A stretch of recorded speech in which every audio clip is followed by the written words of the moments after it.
If I pull that off, will you die? It would be extremely painful. You're a big guy. For you.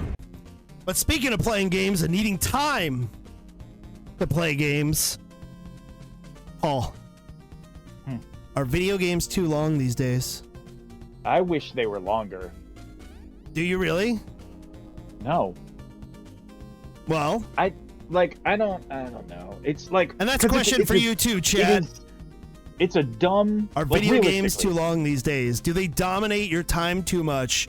Is your backlog becoming this never-ending monster that you will never get around to completing because you've got to dump 100 hours into Final Fantasy VII Rebirth? You got to spend 100 hours in Dragon's Dogma 2.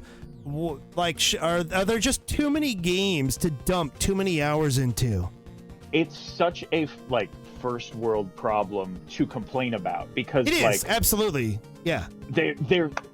There is no real complaint, right? Like, I am 100 hours into Dragon's Dogma 2 right now. I feel like I might be close to halfway through the story.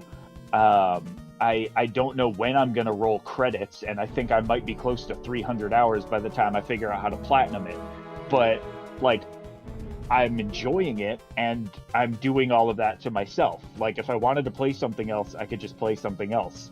But like, I'm having a good time, so I'm playing it. And you know, as far as value or anything else goes, like, there's some shit where you can complain about a game not respecting your time. Like, there are too many collectibles or too many fetch quests that are just padding things out or whatever. But like, just generally complaining about a game being long, like, that's not real. Shut up. Like, you don't have to play it. And like, I totally get if you're upset for whatever reason about how long something is, but like, I just don't feel like it's a real complaint for the most part. Not the same way that something being too short is, because that all folds back in on like the value and like the worth of, you know, the money you invested into the game and the time that you got out of it. Complaining about the opposite doesn't feel real. I would actually so here's my thoughts. I think it's a good discussion piece because I feel like there are some games that are too long, and I also agree with that's just a modern fucking time, you know, problem. I feel like there's some games that have too much fat on the steak. And yes, that's a you problem. But I feel like it is not done to benefit the gamer or respect your time. It's just meant to give you something to do to spin your wheels to get you to keep playing a game. And for some people, they will love a game like Assassin's Creed Valhalla because they will do everything in that game. Let's say that person plays 1 or 2 games a year. Fantastic. You could spend well over 100 hours in Assassin's Creed Valhalla, and if you never get sick of it, if it never gets repetitive to you, obviously different strokes for different folks, you will have fun with that game and you're really going to enjoy it. But if you're someone like myself, where I feel like the side missions are not engaging, they hold no weight, they're not really doing a whole lot for me story-wise, they're not connecting me to the character more, there's too many collectibles on the map, I just feel like you're wasting my time. And let me be clear, video games are all a waste of time, right? It's all fucking entertainment. But it feels more meaningful when you connect to it. And I would make an argument for having more short games like The Order 1886, MTO. I feel like if you have a game that's 5 hours long, that's like kind of the extreme end. Just like I don't want to play a game that's 200 hours long. Well, in most cases, not always, but in most cases. I also don't want to play games that are like 5 hours long, but I can at least make the argument that if you really enjoyed The Order, you could replay it. And even take replay off the table. Okay. I do want to play games that are 5 hours long. I finally played The Order, I don't know, like 2 years ago for the first time, and I had a great time with it. I like the world, I like the characters, yeah. I like the visuals and all their weird, like, old-timey future tech weapons and all that shit. The issue is the value. That game should not have come out at $60 in the $60 game era. That should have been $40, maybe even a $50 game. Yeah, but I think too often that gamers these days kind of use that dollar per hour equation, and I don't really like that either. I feel like that gets used by people way too often. I feel like, you know, if somebody buys a game at $60, let's say, or 70, whatever, and you want $1 per hour, do you feel that a majority of games should be 60 hours plus? No. Yeah, me neither. But a majority of games aren't $60 plus. You look at all like the indie games and shit, right? So no, I get that. And I'm talking about like mainstream, what gets pushed. Like Final Fantasy VII Rebirth. What else came? Grand Blue Fantasy Relink, Power World. Like a lot of these, yeah, it depends on you, and I kind of agree with what Emto said. There's as long as you want them to be. You could say that about anything. I mean, hell, the Order 1886 is as long as you want it to be, Emto. You could beat it. I've beat Resident Evil 4 like 17 times before it even came to like PlayStation 4. You can play a game as long as you want, but a game can't be as long as you want it to be because like it has an end, and unless you're really bad, you're gonna get there. Well, that's true, yeah. I saw... oh, that's funny, because Paul and I were just talking about Colin Moriarty. I saw Colin Moriarty say that Final Fantasy VII Rebirth is too long, yet he's doing all the minigames and the like. That kind of depends on your play style of games. Paul's a completionist, right? Mm-hmm. Paul likes to do everything in a game. So, and we've talked about this on stream before, where I played Assassin's Creed Valhalla, and I was like sick of the game at like the 80-hour mark. And Paul has played the game, I think for the base game, he played, we were guessing somewhere between like 120 to 150 hours. Plus he did all the DLC. He platinumed that game. So like, that's real gamer fucking hours. I have over 300 hours. I completed like, I don't fucking like roguelites at all. I don't like this genre. Okay. And I beat the whole roguelike mode that they added in, got all the trophies for that. So, you know, here we are. Yeah. And I mean, you have 100 hours in Dragon's Dogma. I am very early in the main story, like narrative, and I'm at 57 hours just because, you know, that game, the exploration, all that stuff is just done in a certain way where it's fun. Same with Legend of Zelda Tears of the Kingdom. I think I beat that game, I'm guessing here, but probably somewhat a little after like the 80-hour mark, I want to say. I'd have to fire up my Switch to know exactly, but the difference, like 1-to-1 between Assassin's Creed Valhalla and Tears of the Kingdom was, and again, this is all subjective. There's no right or wrong, right? But for me, there was too much fat on the steak. There was too much filler in Assassin's Creed Valhalla, whereas I never really got tired of exploring in Zelda.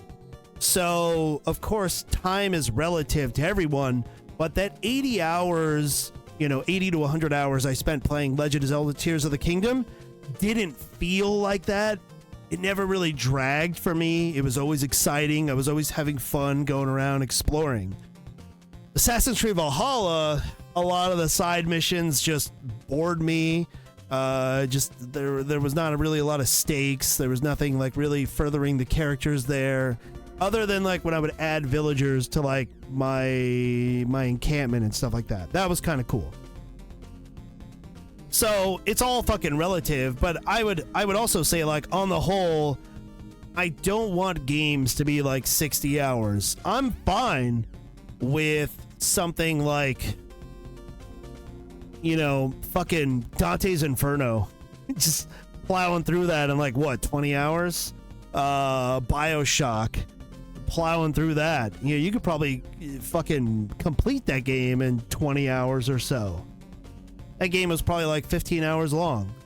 When there are longer games with loot and stuff like that, there's games that keep driving you to play it, like Borderlands 2, fucking fine example. The storyline in that game I don't think is too terribly long, probably like, I'm just guessing, but probably like 25, 30 hours to plow through the story.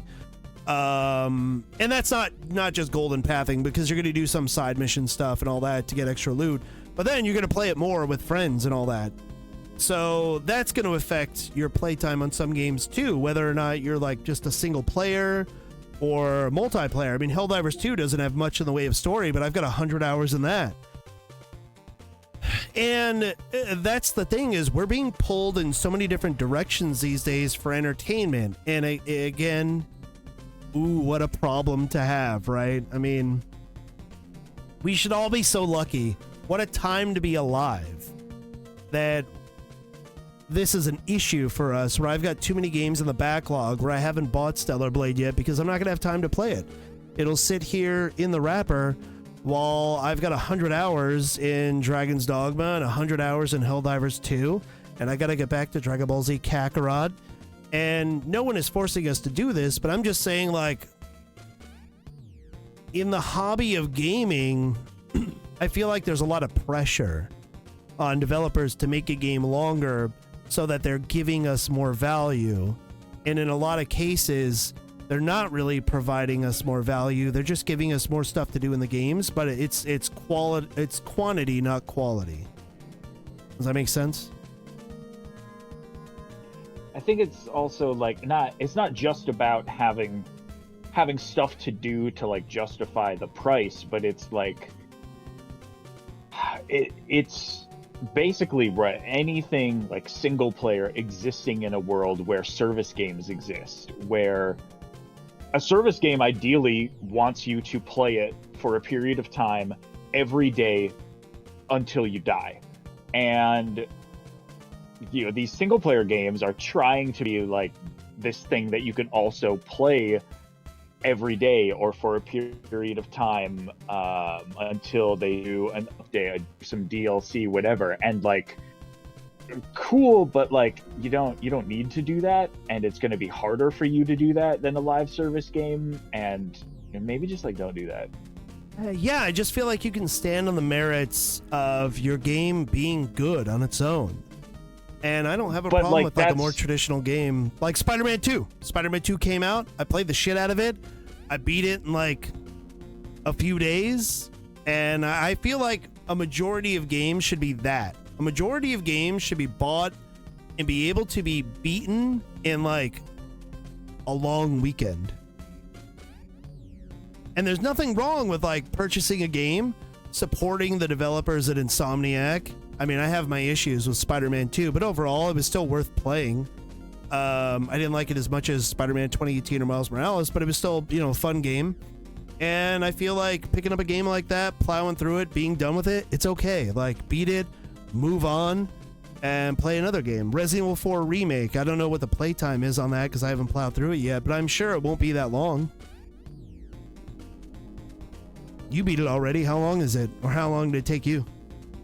I feel like Resident Evil 4 is like probably the longest, especially like first playthrough, obviously, because you can like speed run that in like 3 hours. Well, the original in like 3 hours. Yeah. But like first playthrough, GameCube, PS2, and then this, I think was like 20 plus hours for me each time. Okay, and I mean that's fine. Again, that's like a good weekend game, right? Same with Resident Evil 2 Remake. I enjoyed the game. Resident Evil Village. I don't think it was longer than like 25 hours, give or take, first playthrough. And Resident Evil, actually, is a great fucking argument for the replayability of games, like adding to the length of a game. Because when I beat Resident Evil 8, I was so motivated to just go right back into it and play it some more. Yeah. Resident Evil 8 was Resident Evil 5 for me, just all over again, where... Yeah. It wasn't the best Resident Evil game, but it is one of my favorites, and I played through that. Like you said, I beat it, immediately started the second one. I've probably beaten 8 like 6 times at this point. Yeah, it was solid, man. But I mean, just my whole thing here, and like I said, there's no right or wrong. It's just like an interesting thing to talk about. Is that games these days feel like they're trying so hard to dominate our time. Sometimes they're providing value. Sometimes they're just trying to take our attention from everything else and just keep it, Sometimes they're fighting with everything else. There's games that aren't even live service games that they'll just add DLC to later on, like you said. A good example would be Elden Ring. I already know Elden Ring is going to be a really long fucking game for me to play through, and I've got DLC to look forward to in June.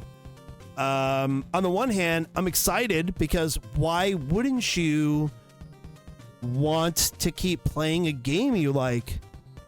But on the other hand, I feel like you can have too much of a good thing. And sometimes even when I'm watching a movie and you kind of get that like ending in a movie and you think it's about to wrap up, but like, no, then you get like the second ending that's later on and the movie keeps going for like another 20 minutes. I know it sounds so fucking crazy to like argue in favor of like a good thing ending, but like sometimes it would have been, sometimes less is more. You know what I mean? Mm-hmm. And like, you know, I like a good fucking burger, but I don't want to eat one every fucking day. Or like, if I'm going to have a hamburger for dinner tonight, I don't want to have 12. Like, it's just too much. What am I going to do with all these extra fucking burgers, man? Take home the leftovers. Make your family play the game. You're like, Panda, I need you to go explore this cave for me in Dragon's Dogma, please. I need to beat this game, but like, I can't be bothered to do this shit right now. So, yeah. So, yeah, overall, I just think games are too long overall these days. My camera's all out of focus again. Fucking piece of shit. Okay.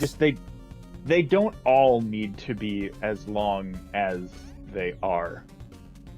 And if they're going to be, like, have a reason for it, make it like make sense.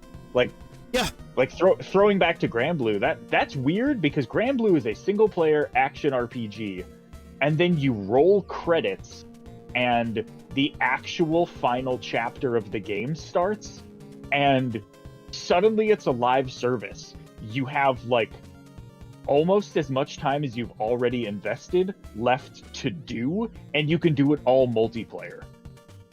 And like, it's cool, but it's also fucking weird.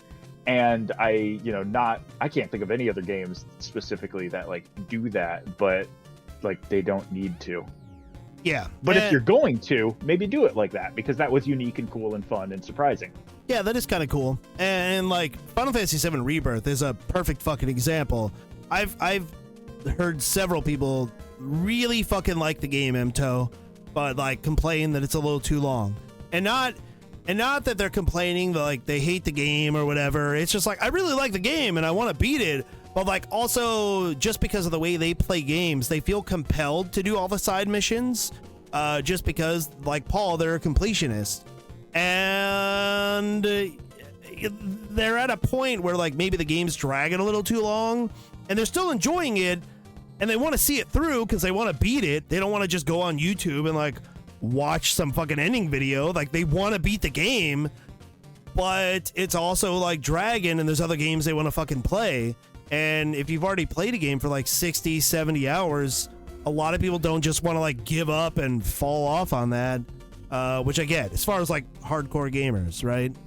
Well, and like that is, again, we talked about, it depends on where you're going to try to get your stats from, but like generally only between like 10 and 30% of people who start a game finish that game. Yeah, which is mind-blowing to me, dude. I would say out of all the games I've ever played, it's probably like between 10 and 30% of games like I don't beat. Like I beat a majority of games I play. But I also know I'm not like the majority of gamers out there, so I get it. Like I'm not the average gamer. Neither are you. So I'm built different. Yeah, saying that I'm weird. That's what it is. I love games too much. That's what it is.